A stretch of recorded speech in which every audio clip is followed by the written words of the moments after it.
60 বছর আগের কথা। আমি তখন নেহাতি ছেলে মানুষ। তখন গ্রাম প্রকৃত অর্থে গ্রামই ছিল, গাছগাছালিতে ঠাসা। দূরে দূরে এক একটা বাড়ি। এই সময় নাকি লোকজন ভূতের দেখা প্রায়ই পেত। কত রকমের ভূতের গল্প শুনতাম আমরা ঠাকুমার কাছে। আমাদের পরিবার ছিল একান্নবর্তী পরিবার। বাবা, মা, জ্যাঠামশাই, জেঠিমা, তাদের মেয়ে মিঠুদি ও ঠাকুমা, আমরা সবাই এক বাড়িতেই থাকতাম। বাবা চাষবাসের কাজ দেখাশোনা করতেন, আর জ্যাঠামশাই শহরে চাকরি করতেন।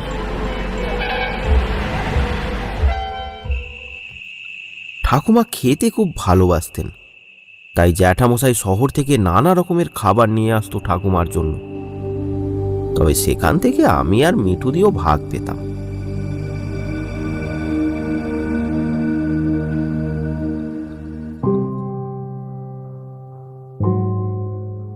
জেঠিমার খুব গরুর শখ ছিল, তাই জ্যাঠামশাই হাট থেকে 2টো গাই গরু কিনে এনে দিয়েছিল। কিন্তু জেঠিমার হাতের ব্যথার জন্য গোয়ালের কোনো কাজই করতে পারতেন না, তাই দিনের বেলা গরুর সব কাজ করত মিঠুদি, আর রাতে আমার মা। কারণ মিঠুদির ছিল খুব ভূতের ভয়। মিঠুদি সন্ধ্যের পর বাড়ি থেকে বাইরে বেরোতো না। তার উপরে গোয়াল ঘরটা ছিল বাড়ির পেছনে, তারপরেই ফাঁকা মাঠ। গোয়াল ঘরের সামনে কতগুলো গাছ এমন ভাবে বেড়ে উঠেছে যে দিনের বেলাতেও সেখানে যেতে গা ছমছম করে।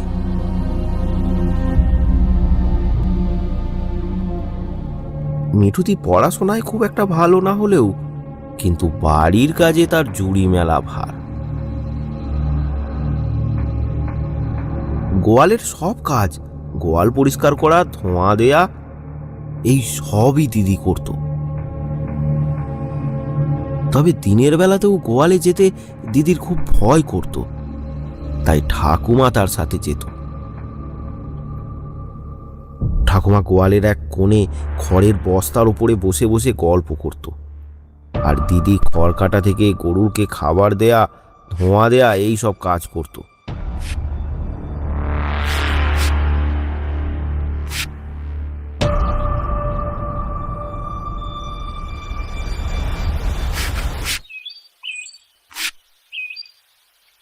এমনই একদিন ঠাকুমা গোয়াল ঘরের কোণে খড়ের বস্তার উপর বসে, আর দিদি খড় কাটছে। আমি পাশেই দাঁড়িয়ে। ঠাকুমা বলল, আরে মিঠু, এত ভয় পাস কেন? ভূত বলে কিছু হয় না রে। তুমি চুপ করো। ভূত নেই কে বলেছে?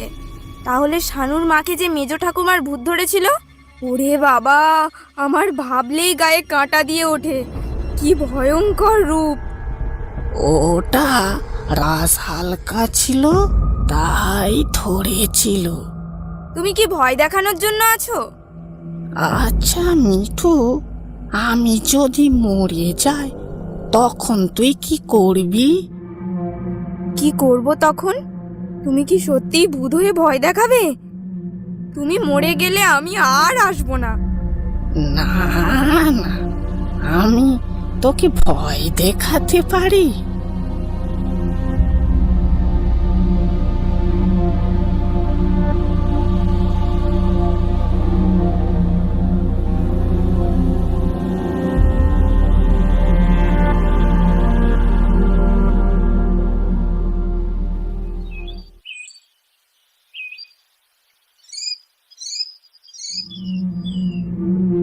দেখতে দেখতে অনেকটা বছর পার হয়ে গেল।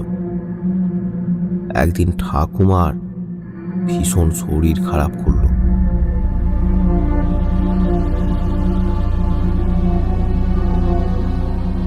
ডাক্তার বুদ্ধি সবই করা হলো, কিন্তু কিছুতেই কিছু লাভ হলো না। ঠাকুমা মারা গেলেন। ওনার মৃত্যুতে বাড়ির সবাই খুবই কষ্ট পেয়েছিল, আর সব থেকে বেশি মিঠুদি। আর সেটাই স্বাভাবিক, কারণ মিঠুদি ঠাকুমার সাথেই বেশি থাকত। শ্মশানে ঠাকুমার চিতা জ্বলতে দেখে মিঠুদি হাউমাউ করে কেঁদেছিল।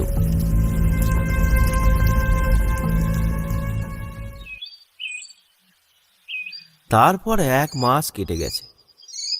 দিদি এখন একটু সাহসী হয়েছে। দিনের বেলায় দিদি একা একাই গোয়ালের কাজ করতে যায়, মাঝে মাঝে আমি সাথে থাকি। আর রাতে যথারীতি মাই গোয়ালের কাজ করেন।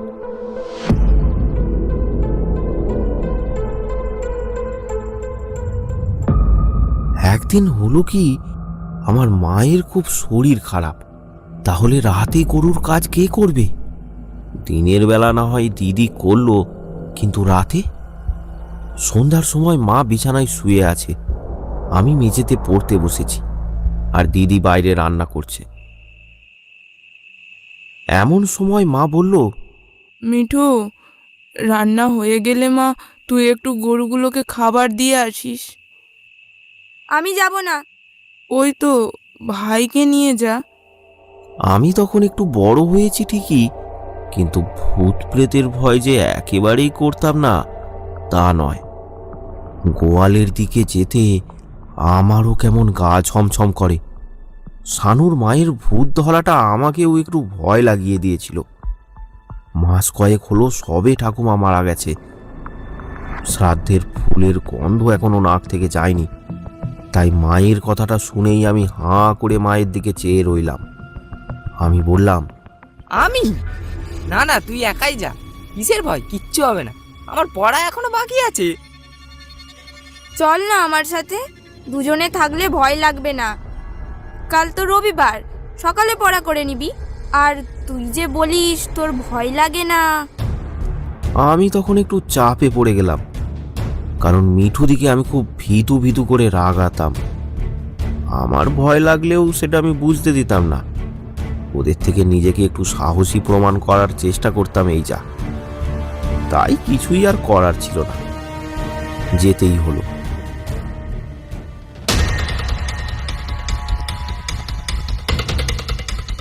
আমার পড়া আছে, তবুও তোর সাথে যাচ্ছি, শুধু তুই ভয় করিস বলে। আমি একটা হ্যারিকেন নিয়ে দিদির পেছনে পেছনে গেলাম। গোয়ালের সামনে যেতে না যেতেই সামনে থাকা নারকেল গাছটা থেকে কয়েকটা পাতা ঝপঝপ করে নিচে পড়ে গেল। দুজনেই একটু চমকে গেলাম। চারিদিকে এত কুচকুচে অন্ধকার যে হ্যারিকেনের আলোয় শুধু সামনে ছাড়া আর দূরের কোনো কিছুই পরিষ্কার দেখা যাচ্ছিল না।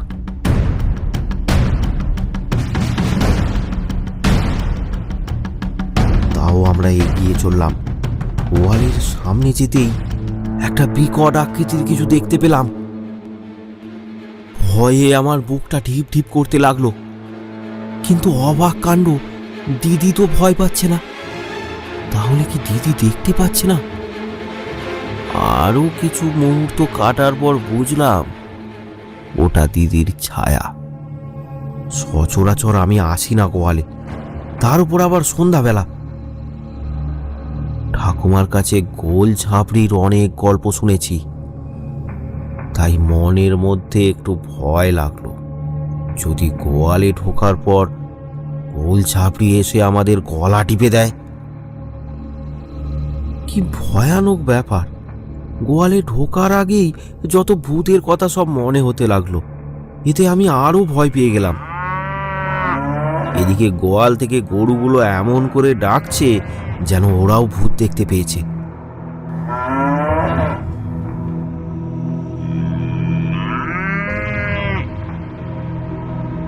গরুগুলোর এমন ডাক শুনে দিদি বলল, বাবা, গরুগুলো তো এমন করে একসঙ্গে কখনো ডাকে না।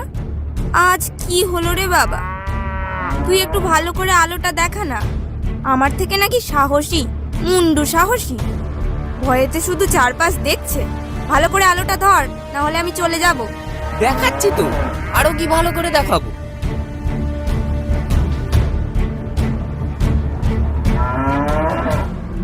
শেষমেশ আমরা গোয়ালে ঢুকলাম। ঢোকার পর সঙ্গে সঙ্গেই গরুগুলো ডাকা বন্ধ করে দিল। গোয়ালের চারপাশটা কেমন যেন অন্ধকার। সাথে সাথেই অনুভব করলাম গোয়ালের পরিবেশটা কেমন যেন থমথমে।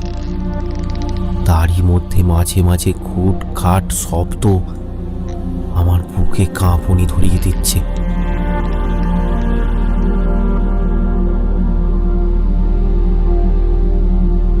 দেখলাম গরু দুটো আমাদের দিকে ফ্যাল ফ্যাল করে চেয়ে আছে। গোয়ালের এক কোণে কতগুলো খড়ের বস্তা, আর তার সাথে পড়ে আছে কিছু খড়, কিছু ঘুঁটের বস্তা, আর জ্বালানিতে মাচা একেবারে ভর্তি। হঠাৎ শুনতে পেলাম মাচার ওপর দিয়ে কেউ যেন দৌড়ে পালালো। শব্দ শুনেই তো আমার যাই যাই অবস্থা, বুকটা আমার রীতিমতো ঢিপ ঢিপ করছে। আশ্চর্য ব্যাপার, দিদি কিন্তু একটুও ভয় পেল না। দিদি একটু এদিক ওদিক তাকিয়ে একটু হেয়ালি করে আমাকে বলে, মনে হয় গোলঝাবড়ি আলো দেখে পালিয়ে গেল। মানে সত্যিই গোলঝাবড়ি পালালো নাকি? ঠাকুমা বলতো ওরা আলো দেখলে আর আসে না। আমি মনে মনে ভাবলাম, যাই হোক, গোল ঝাবড়ির হাত থেকে তো বাঁচলাম, কারণ আমার হাতে তো হ্যারিকেনটা রয়েছে। এই আলোর সামনে তাহলে আর আসবে না। দিদি কিন্তু আমার দিকে চেয়ে চেয়ে হাসছে। আমি বুঝতে পেরে জিজ্ঞেস করলাম, ঠিক করে বল না দিদি, আমার কিন্তু কেমন একটা হচ্ছে। এদিকে দিদি গোয়ালের কাজ করতে করতে বলল, না রে, ওটা গোলঝাবড়ি নয়, ওটা ইঁদুর। সেটাই বল। আচ্ছা দিদি, ঠাকুমা বলতো বড় গোয়ালে নাকি গোলঝাবড়িরা থাকে, আর আমাদের গোয়ালটা তো ভালোই বড়। আমার কথাটা শোনার সাথে সাথে দিদি থমকে দাঁড়ালো। ওর মুখটা দেখে মনে হচ্ছিল ওরও এবার ভয় লাগছে। তখন আমি বললাম, চল দিদি পালাই, তুই বড় মাকে নিয়ে আসবি। তুই চুপচাপ বস, বক বক করিস না। আমাদের গোয়ালে থাকবে না। আরে একদিন পীর বাবা এসেছিল, এসে আমাদের গোয়ালে কি সব করেছিল, আর একটা মালসাতে ভোগ রান্না করে পুজো করেছিল। এসব করলে গোলঝাবড়ি আর থাকে না। দিদির কথা শুনে আমি পুরো ভয় মুক্ত। তারপর আমি এক কোণে একটা খড়ের বস্তার ওপর বসলাম, যেখানে আগে ঠাকুমা বসে থাকতো।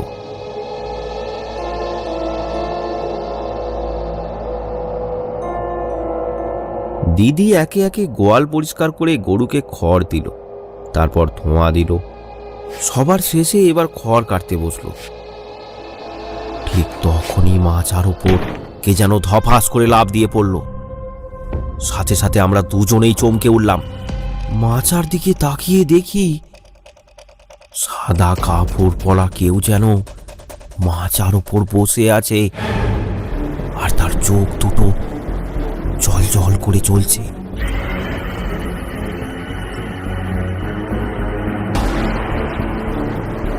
আমরা হতভম্বের মতো সেই দিকে তাকিয়ে রইলাম। কি করব কিছুই বুঝতে পারছি না। কিছুক্ষণ পর শুনলাম একটা বিড়ালের ডাক। তখন দিদি হ্যারিকেনটা ওপরের দিকে তুলতে দেখলাম একটা সাদা বস্তার ওপর একটা বিড়াল বসেছিল। সেটাকেই দেখে আমাদের ভ্রম হয়েছিল। যা যা এখান থেকে। দিদি বিড়ালটাকে তাড়িয়ে দিল। আমি মনে মনে একটু নিজের ওপরই হাসলাম। তারপর দিদির সামনে গিয়ে দাঁড়ালাম। দাঁড়াতেই দিদি বলল, সত্যি রে, আমি ভূত ভেবেছিলাম। তুই উঠলি কেন? ওখানে বস, আমার একটু দেরি হবে। না না, আমি তোর কাছেই থাকবো, আমার না একটু ভয় লাগছে। দিদির কাছে বসারও কোনো জায়গা ছিল না। সামনে কাটার জন্য খড় আর কয়েকটা বস্তা ছিল। তারপর দিদি বলল, তাহলে তুই এই সামনের বস্তাটাকে ওই ওই কোণের বস্তার উপর রেখে ওখানেই বস।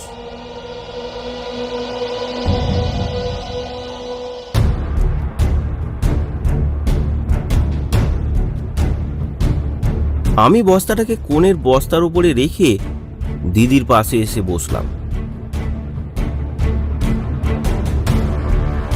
কিছুক্ষণ পরেই রেখে দেওয়া বস্তাটা পড়ে গেল। ঠিকভাবে হয়তো রাখা হয়েছিল না। আমি উঠে আবার ঠিকঠাক ভাবে রেখে আসলাম বস্তাটা। তারপর সবে মাত্র বসেছি, আবার সেই একই ঘটনা।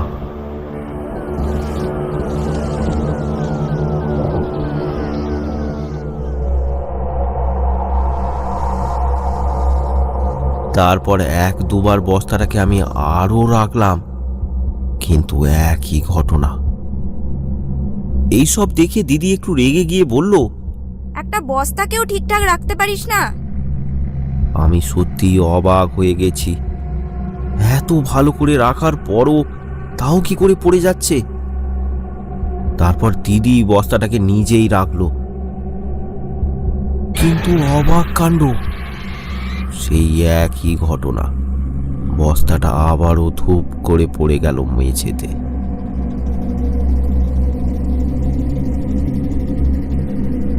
দিদি এবার রেগে আর ওখানে রাখলো না, কিছুটা দূরে বস্তাটাকে রেখে দিল। সেখান থেকে কিন্তু বস্তাটা আর পড়ল না। এটা দেখে দিদিও কিন্তু কম অবাক হয়নি। তার উপরে গোয়ালের বাইরে চুপচাপ খটখট শব্দ আমাদেরকে যেন শিহরিত করছিল। তাড়াতাড়ি দিদি সব কাজ শেষ করার পর দুজনে বাইরে বেরোলাম। কিছুটা দূরে একটা কুকুর খুব জোরে জোরে ডেকে উঠল, যেন সে কাউকে দেখেছে। আর এমন সময় সেই কুকুরের ডাকটা চারপাশের পরিবেশটাকে পৈশাচিক করে তুলল।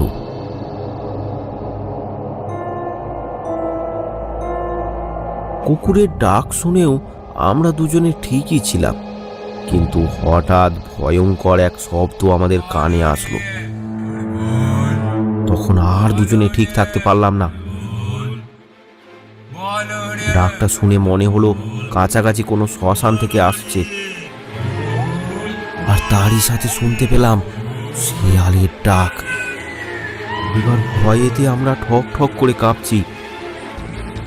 তারই মধ্যে তাড়াতাড়ি করে গোয়ালের দরজাটা কোনো রকমে বন্ধ করে আমরা দৌড় লাগালাম বাড়ির দিকে। একদম ঘরের সামনে এসে থামলাম। ঘরে এসেই দাঁড়িয়ে হাঁপাতে লাগলাম। দৌড়ে আসলাম বলে মা একটু বকাবকি করলো।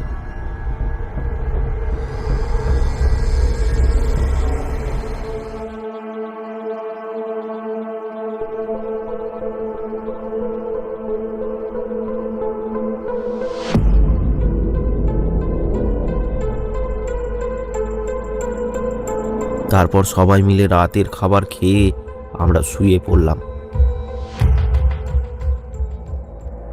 বিছানায় শুয়ে শুয়ে গোয়ালের সব ঘটনাগুলো মনে হতে লাগলো। চোখ বুঝলেই মনে হচ্ছে যেন আমার চারপাশে কারা ঘোরাঘুরি করছে। এমন অস্বস্তি হচ্ছিল যে কিছুতেই চোখ বন্ধ করতে পারছিলাম না। চোখ বন্ধ করলেই কারা যেন আমার হাত পা ধরে টেনে নিয়ে চলে যাবে। তাই একটা চাদরে নিজেকে গোটা ঢেকে নিলাম, পা দুটোকে বুকের কাছে জোড়ো করে রাখলাম। তারপর ঘুমাতে যাব এমন সময় এক ভয়ঙ্কর ডাক কানে আসতেই আমার মনে হলো যেন আমার কাছে এই গোল ঝাঁপড়ি দাঁড়িয়ে, তার মাথা ভর্তি উস্কো খুস্কো চুল, হাতে বড় বড় নখ, দু হাত নেড়ে আমাকে ডাকছে। ভয়ে ভয়ে চাদর থেকে মুখটা বের করলাম। উফ, কি শান্তি! আমার সামনে কেউই নেই, কিন্তু ডাকটা সত্যি এখনো কানে আসছে। নিস্তব্ধ রাতে এমন ডাক আগে কখনো শুনিনি। তারপর বুঝতে পারলাম পাশের ঘরে জ্যাঠামশাই নাক ডেকে ঘুমাচ্ছেন। এত রাত পর্যন্ত তো আগে কখনো জাগিনি, তাই এই প্রথম শুনলাম। এদিকে আমার শরীরের ঘামে বিছানা ভিজে গেছে। ভয় কিন্তু তাও আমার কমছে না। চাদরের ভেতরে আবার মাথাটা ঢুকিয়ে চেয়েই রইলাম। এরপর কখন যে ঘুমিয়ে পড়েছি জানি না।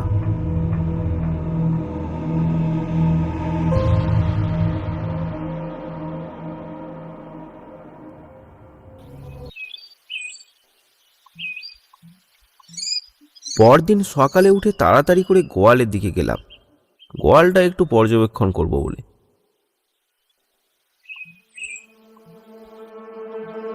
গিয়ে দেখি মিঠুদি কাজ করছে। মা আর জেঠিমা গোয়ালের বাইরে দাঁড়িয়ে গল্প করছে।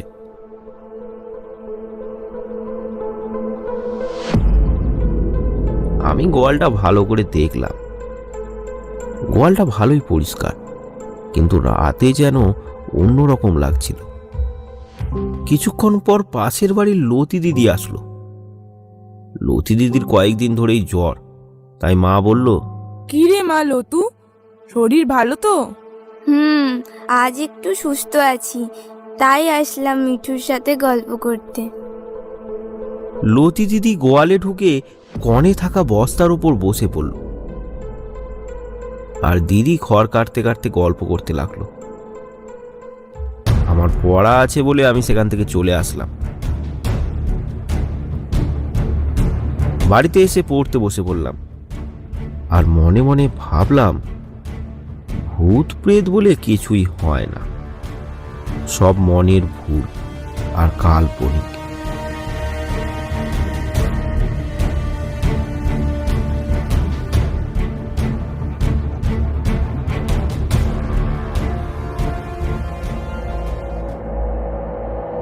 বিকেলে বন্ধুদের সাথে খেলা করে সন্ধ্যার সময় ঘরে ঢুকলাম।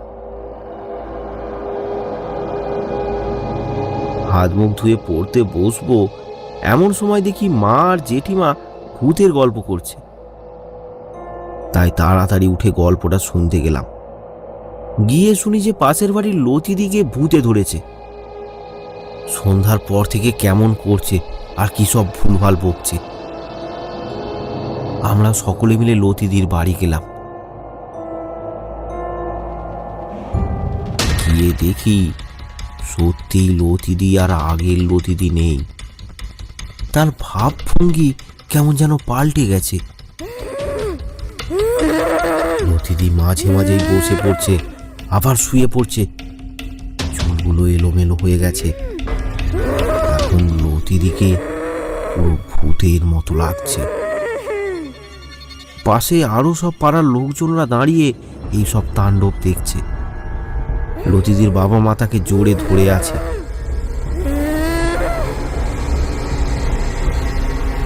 শুনলাম লতিদি নাকি বাইরে যেতে চাচ্ছে।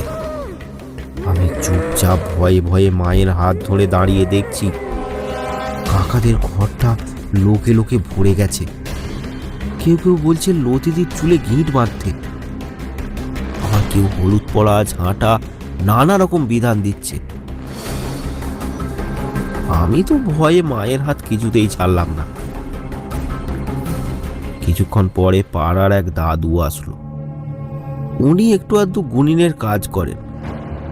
দাদু লতিদির সামনে যেতেই লতিদি আরো যেন কেমন করতে লাগলো। দাদুটা একটা হলুদ পুড়িয়ে লতিদির নাকে দিল। লতিদি রাগে ছটফট করছে। লতিদির গায়ে কি ক্ষমতা! তার বাবা মাকে ছিটকে ফেলে দিল।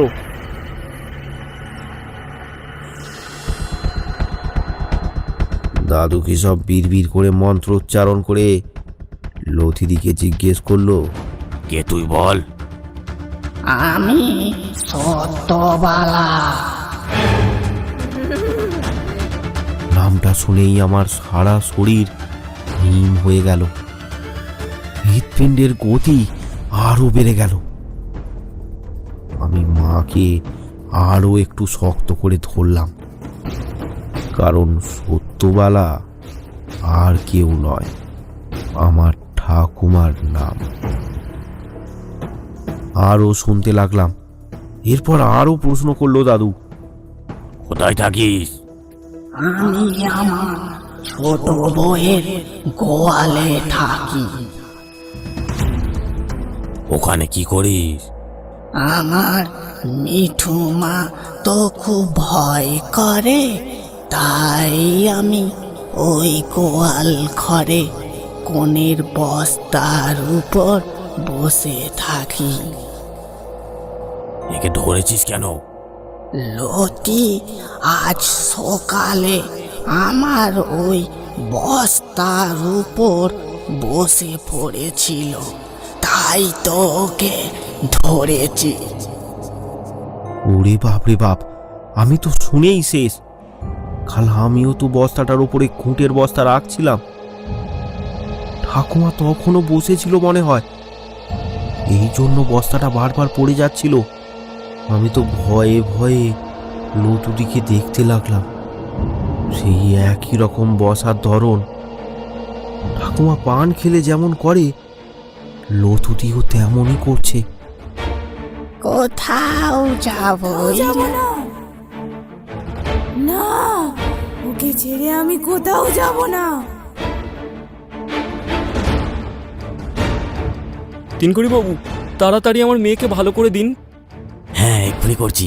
ওই ভূত ভাব ভাব করে পালাবে, তার আগে আমাকে কিছু সরষে এনে দাও। একজন কিছু সরষে এনে তিনকড়ি দাদুকে দিল।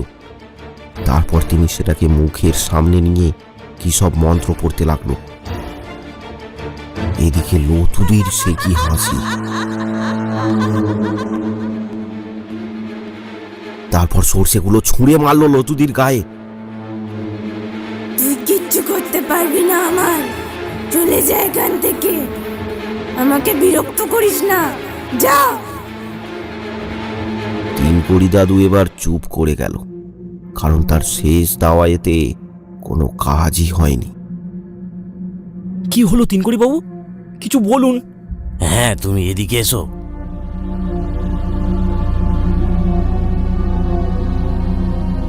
কিছুটা দূরে কাকা, তিনকড়ি বাবু ও আরো 2-3 জন জড়ো হলো। এই ভূতকে তাড়ানো আমার পক্ষে সম্ভব নয় বলরাম। তাহলে এখন উপায় কিছু তো একটু করতে হবে নাকি? উপায় একটা আছে। কি উপায় বলুন। বাদল ওঝা। হ্যাঁ, আমিও শুনেছি তার নাম। ভূতেরা নাকি তার নাম শুনলেই সেখান থেকে পালায়। তাহলে তাই করা হোক। তিনকড়ি বাবু, আপনি কয়েকজনকে নিয়ে তাকে ডেকে আনুন। হ্যাঁ, আমরা যাচ্ছি। হয়তো রাত হবে। তুমি এক কাজ করো, তুমি লতুমাকে ঘরে আটকে রেখে দাও, না হলে তোমরা সামলাতে পারবে না।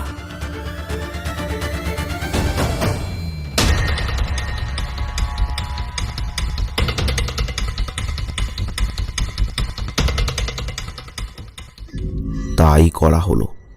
লতুদির মা আর বাবা বাইরে বসে বাদল ওঝার জন্য অপেক্ষা করছে। ছেড়ে দে। এদিকে ঘরের মধ্যে লতুদি চিৎকার করছে। ওরে বাবারে, মিঠুদি তো আর নেই। জেঠিমাকে নিয়ে তাড়াতাড়ি বাড়ি চলে গেল।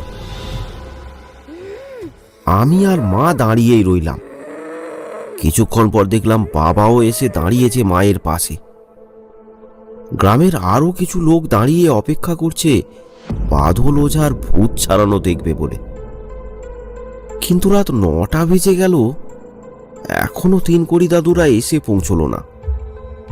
মা আমাকে বলল, বাবু বাবু, আর এখানে থাকতে হবে না, বাড়ি চল। না না, আমি যাব না, আমি ভূত চাওয়ানো দেখবো। মা আর কিছু বলল না। জয় মা ভবানী, জয় মা।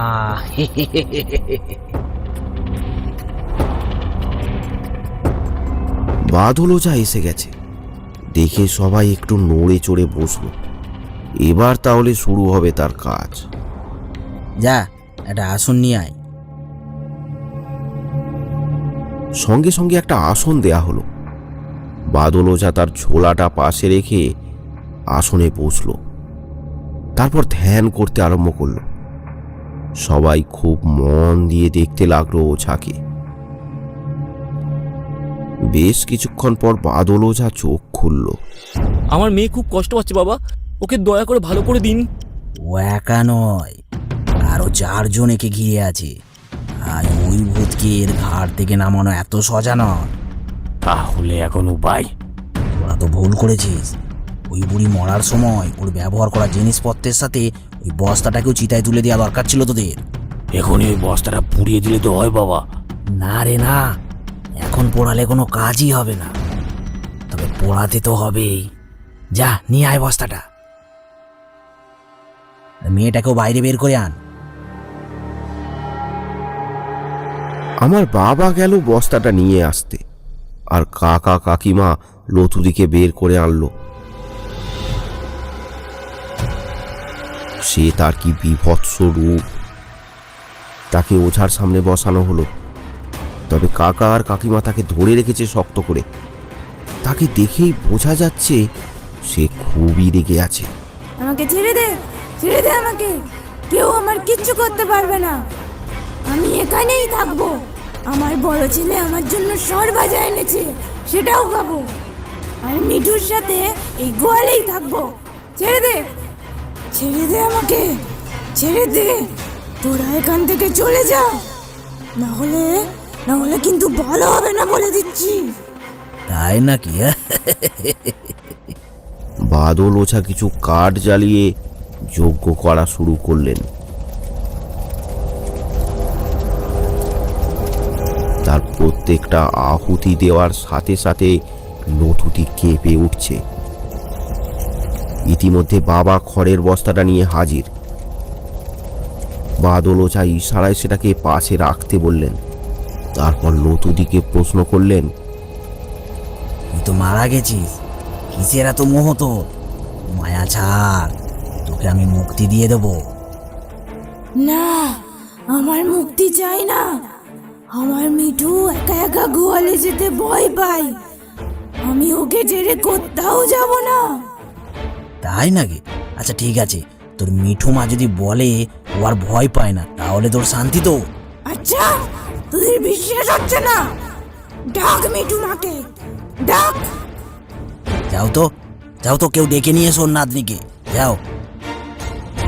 বাবা চলে যাচ্ছিল, তখন বাদল ওঝা তাকে ডেকে কানে কানে বলল, এই শোন, মেয়েটাকে ভালো করে বুঝিয়ে বলে দিবি যেন এখানে এসে বলে ও আর ভয় পায় না।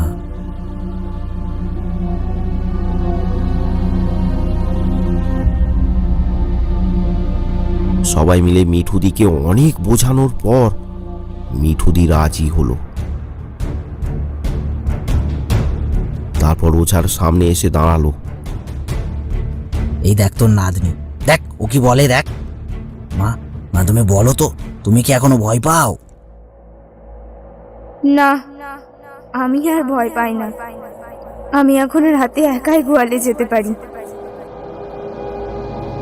শুনে ঠাকুমা যেন একটু চুপ করে গেল, আর কোনো কথা বলল না। এদিকে বাদল ওঝা মন্ত্র পড়তে আরম্ভ করলো। ঠাকুমা এবার ছটফট করতে লাগলো। মন্ত্র পড়তে পড়তে একটা জ্বলন্ত কাঠ ছুঁড়ে দিল বস্তাটার ওপর। দাউ দাউ করে জ্বলতে লাগলো বস্তাটা। ওদিকে লতুদি মানে ঠাকুমা আরো ছটফট করতে লাগলো। তার সাথে শুরু হলো একটা ঝোড়ো হাওয়া। এই এই কেউ ধুনো জ্বালাও। ধুনো জ্বালা হলো। তারপর ওঝা বস্তার ছাই নিয়ে সেই ধুনোতে দিয়ে দিল। এরপর ধুনুচিটাকে তুলে লতুদির নাকের সামনে ধরতেই দেখলাম লতুদি একেবারে নিস্তেজ হয়ে কাকিমার কোলে ঢলে পড়ল। তার সাথে ঝড়ও থেমে গেল। সবাই একেবারে চুপ। সবাই অবাক দৃষ্টিতে দেখছে এই সব ঘটনা। আমি মিঠুদির দিকে তাকিয়ে দেখি তার চোখ দিয়ে জল গড়িয়ে পড়ছে।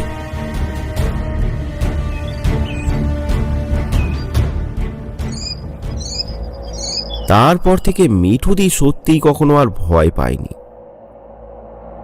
এখন দিনে রাতে ওয়ালে যেতে মিঠুদি আর ভয় পায় না।